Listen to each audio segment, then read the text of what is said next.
ఉత్తరాఖండ్లో అనేక మంది దొంగ స్వాములు పట్టుకున్నారు. వాళ్ళందరూ కాషాయాంబరాలతో పూజలు చేస్తున్నట్టు నటిస్తున్నటువంటి ముస్లింలు, రోహింగ్యాలు కావచ్చు, బంగ్లాదేశీలు కావచ్చు, స్వామీజీలు అవతారం ఎత్తారని తేలింది. అదే ఒక దారుణం అనుకుంటే చివరికి బెంగళూరులో కర్ణాటకలో చామరాజనగర్ జిల్లా గుండ్లుపేట మఠాధిపతిగా వ్యవహరించిన నిజలింగ స్వామి ఎలియాస్ మహమ్మద్ నిసార్ ఇప్పుడు బయటపడ్డాడు. ఇతని గురించిన కలకలం రేపే అంశాలు వెలుగులోకి వస్తున్నాయి. గండ్లుపేట తాలూకా చౌడుహళ్లి గ్రామంలోని గురుమల్లేశ్వర విరక్త మఠాధిపతిగా నిజలింగ స్వామీజీ వ్యవహరించారు. ఆయన ముస్లిం మతస్థులని తెలియదు గ్రామస్తులు మఠం నుంచి బహిష్కరించారు.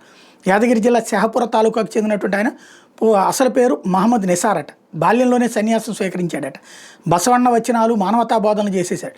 2020లో బసవ దీక్ష స్వీకరించారు. బసవ కళ్యాణలో బసవ మహాముని బసవ ప్రభు స్వామీజీ నుంచి లింగ దీక్ష పొందారు. 2020 ఆగస్టు 15 బసవలింగ స్వామీజీగా మారారు. గుండ్లుపేట మఠం శాఖ ఆయన మఠాధిపతిగా నియమించారు. ఆయన SSLC మార్కుల జాబితా ఇటీవల వెలుగులోకి వచ్చింది. అందులో మహమ్మద్ నిసార్ అని పేరు ఉండడంతో కలకలం రేపింది. అతడి మూలం ఇస్లాం మతం కావడంతో భక్తుల నుంచి వ్యతిరేకత వచ్చింది. భక్తులు 2 వర్గాలకు విడిపోయారు. దీంతో ఆయన సోమవారం పీఠాన్ని వదిలి వెళ్ళిపోయారు.